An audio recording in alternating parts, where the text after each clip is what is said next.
4 bölüm. Шамуэл бүт Ысрайылга сөз сүйлөдү. Ысрайылдыктар Пелиштиликтерге каршы согушка чыгышып, кошуундары менен Эбен Айзерге жайгашышты. Пелиштиликтер болсо Апейке жайланышышты. Пелиштиликтер Ысрайылга каршы катарга тизилишти. Катуу салгылаш болду. Пелиштиликтер Ысрайылдыктарды кыйратышты. Согуш талаасында алардын 4000ге жакын адамын өлтүрүштү. Анан эл кошуунга келди. Ысрайыл аксакалдары: "Бүгүн Теңир бизди Пелиштиликтердин алдында эмне үчүн талкалады? Шилодон Теңирдин келишим сандыгын алалы. Ал биздин арабызда болсун. Ошондо ал бизди душмандарыбыздын колунан сактайт" дешти. Ошентип эл Шилого кишилерди жиберди. Алар ал жерден керуптардын үстүндө отурган Себайот Теңирдин келишим сандыгын алып келишти. Ал эми Кудайдын келишим сандыгынын жанында Элинин 2 уулу Копни менен Пинехас да бар эле. Теңирдин келишим сандыгы кошуунга келгенде бүт Ысрайыл катуу кыйкырып жиберди. Жер дүңгүрөп кетти. 6. Пелиштиликтер катуу кыйкырыкты укканда еврейлердин кошуунан эмне үчүн мындай катуу кыйкырып чыгып жатат? Пелиштиликтер катуу кыйкырыкты укканда еврейлердин кошуунан эмне үчүн мындай катуу кыйкырык чыгып жатат дешти. Анан алар кошуунга Теңирдин келишим сандыгы келгенин билишти. Ошондо Пелиштиликтер коркуп, алардын кошуунуна Кудай келди дешти. Дагы мындай дешти: "Бизге кайгы, анткени мындай нерсе мурун болгон эмес. Кайгы бизге, бул кудуреттүү Кудайдын колунан бизди ким куткара алат? Чөлдө мисирликтерди ар кандай жазалар менен кырган Кудай ушул. Пелиштиликтер, еврейлер силерге кул болгондой, силер да аларга кул болбошуңар үчүн белиңерди бек бууп, кайраттуу болгула. Кайраттуу болгула, алар менен салгылашкыла." Пелиштиликтер салгылашышты. Ысрайылдыктар жеңилип, ар кимиси өз чатырына качты. Зор кыйроо болду. Ысрайылдын 30 000 жөө адамы кырылды. Кудайдын келишим сандыгын тартып алышты. Элинин 2 уулу Копни менен Пинехас өлдү. Бенжаминдик бир киши согуш майданынан качып, ошол эле күнү Шилого келди. Анын сырткы кийими айрылган, башы топурак эле. Ал келгенде Эйли дарбазанын жанында жол боюндагы отургучта отурган. Анткени Кудайдын келишим сандыгы үчүн ал кабатыр болуп жаткан. Ал киши келип шаарга жарыя кылганда бүт шаар боздоп жиберди. Эйли боздогон үндү угуп, "Бул эмне деген ызы чуу?" деди. Ошол маалда тиги киши келип Эйлиге жарыя кылды. Ошол учурда Эйли 98 жашта эле. Анын көздөрү тунарып көрбөй калган. Тиги киши Эйлиге мындай деп айтты: "Мен согуш талаасынан келдим. Майдандан бүгүн качып келдим." Эйли андан: "Эмне болду, уулум?" деп сурады. Кабарчы мындай деп жооп берди: "Ысрайыл Пелиштиликтерден качты. Эл зор кыйроого учурады. 2 уулуң тең, Копни да Пинехас да өлдү. Кудайдын келишим сандыгын тартып алышты." Ал Кудайдын келишим сандыгы жөнүндө айтканда, Эйли дарбазанын алдындагы отургучта отурган жеринен чалкасынан кетип, кыр аркасы сынып өлдү. Анткени ал каарып калган эле, салмактуу да болчу. Ал 40 жыл Ысрайылдын башкаруучусу болду. Келини Пинехастын аялы кош бойлуу болчу. Төрөтү жакындап калган эле.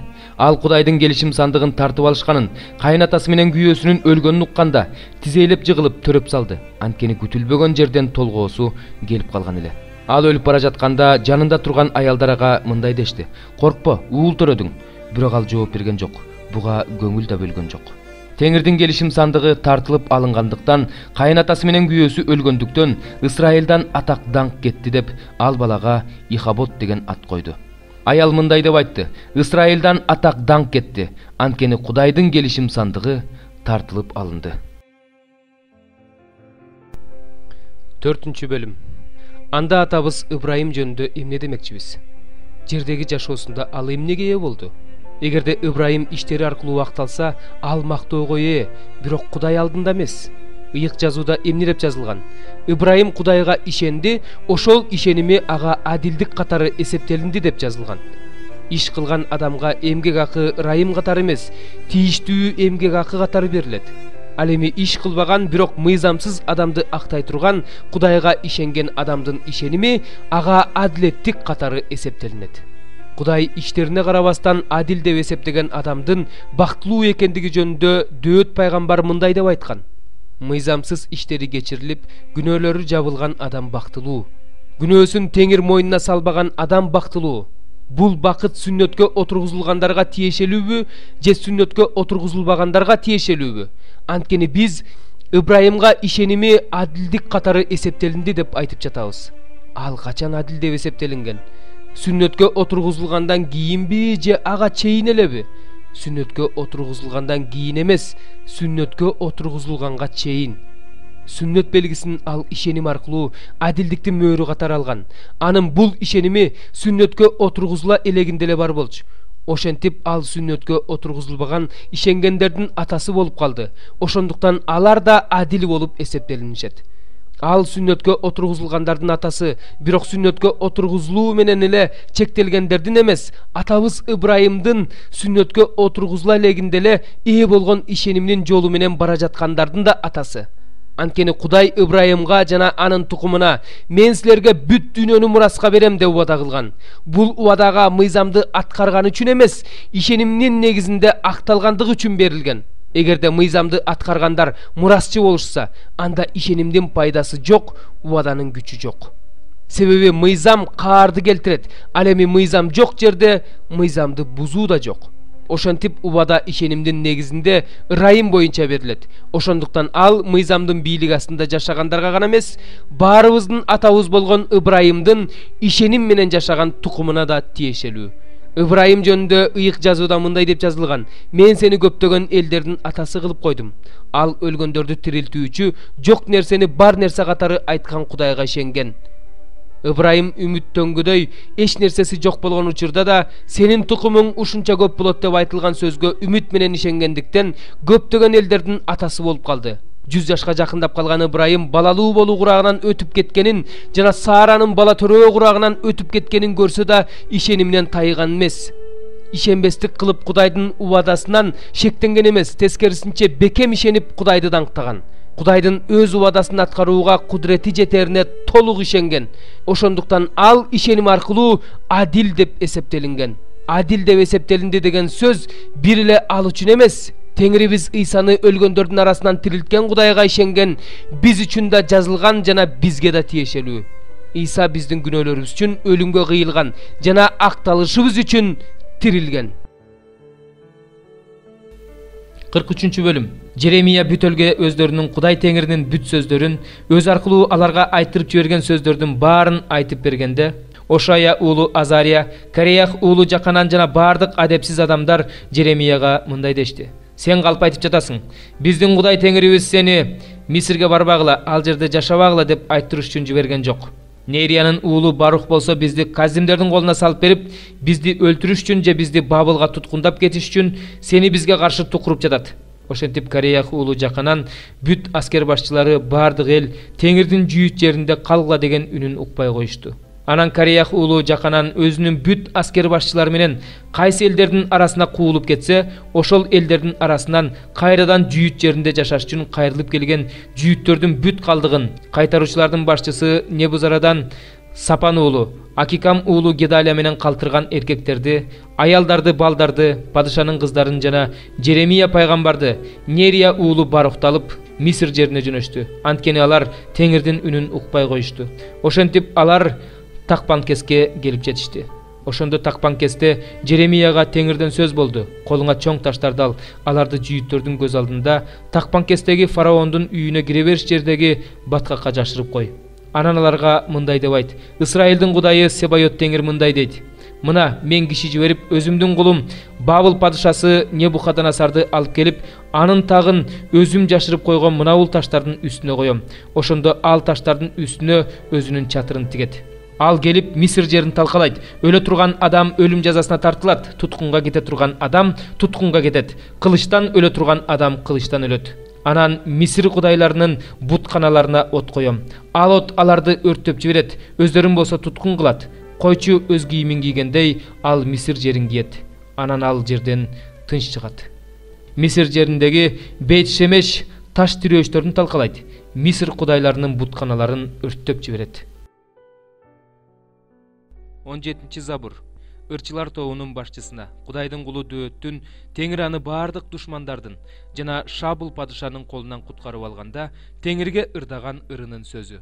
Ошондо ал мындай деди: Теңир менин күч кубатым, сени сүйөм. Теңир менин тирегим, менин баш баанам, менин куткаруучум. Кудайым менин асказоом. Мен бир гана андан үмүттөнөм. Ал менин калканым, куткаруучу мүйүзүм, баш калкалаар жайым. Табынууга татыктуу болгон Теңирди чакырам. Ошондо душмандарымдан кутулам. Мени өтө оор кыйынчылык басып калды. мыйзамсыздыктын агымы үрөйүмдү учурду. Мага тозоктун чынжырлары салынды, ажалдын торуна чалындым. Мен кысталышта калганда Теңиримди чакырдым. Кудайыма жалындым, ал өз турагынан менин үнүмдү укту. Зар муңум анын кулагына жетти. Жер силкинип термелди, тоолордун негиздери ордунан козголду, анткени Кудай каарданып жатты. Анын каарынан көккө түтүн көтөрүлүп, оозунан баарын жалмай турган от чыкты. Андан күйүп жаткан чоктор чачырап жатты. Асманды эңкейтип, ал жерге түштү. Анын бут астында караңгылык жатты. Ал керуптардын үстүнө отуруп, шамалдын канатында учуп жөнөдү. Караңгылыкты өзүнө жабуу кылды, абадагы булуттарды, суулардын караңгылыгын өзүнүн тегерегине чатыр кылды. Анын алдындагы жаркыроодон анын булуттары качты, мөндүр төгүлүп, кызыл чоктор жаады. Асманда теңир күркүрөп, эң жогорку Кудай үн салып, мөндүр жана жалындаган чок жаадырды. Өзүнүн жебелерин тартып, аларды туш-тушка чачыратты. Көп чагылган жиберип, аларды туш-тушка качырды.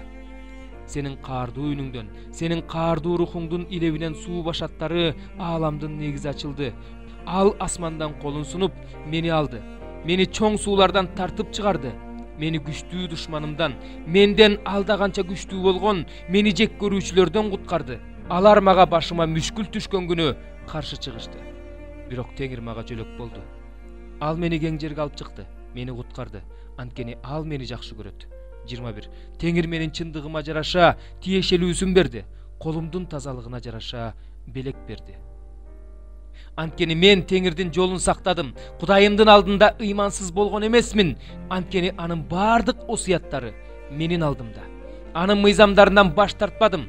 Мен Кудай алдында айыпсыз элем. Күнөө кылбас үчүн сак болуп турчумун. Ошон үчүн Теңир чындыгыма жараша, колумдун тазалыгына жараша берди. Боорукерге сен боорукердик кыласың. Ак ниет адамга ак ниеттик кыласың. Тазаларга таза мамиле кыласың. Алдамчыга алдамчылыгына жараша мамиле кыласың. Анткени сен эзилген адамдарды куткарасың. Ал эми менсинген көздөрдү кемсинтесиң. Теңир, сен менин шамымды күйгүзөсүң. Кудайым караңгымды жарык кылат. Мен сени менен аскерлерди талкалайм. Кудайым менен бийик дубалдын үстүнө чыгам. Кудай, анын жолу таза. Теңирдин сөзү таза. Ага үмүттөнгөндөрдүн баарына ал калкан. Анткени Теңирден бөлөк ким Кудай? Биздин Кудайдан бөлөк ким сактоочу? Кудай мага күч берет. Мага түз жол салат. Буттарымды бугунун буттарындай кылат. Мени бийик жерлерге чыгарат. Колумду кармашка даярдайт. Ошон үчүн булчуңдарым жез жааны сындырат. Сен мага куткаруучу калканыңды бердиң. Сенин оң колуң мени колдоп турат. Сенин ырайымың мени жогору көтөрөт. Сен мен баса турган жолду кеңейтесиң. Ошондо буттарым титиребейт. Мен душмандарымды кууп жетип, аларды жок кылмайынча артка кайтпайм. Аларды талкалайм. Алар тура албай калышат. Менин бутума жыгылышат. Анткени сен мага согушканга күч бердиң. Мага каршы көтөрүлгөндөрдү бутума жыгып бердиң. Душманымды менин алдымда артын карай качырдым.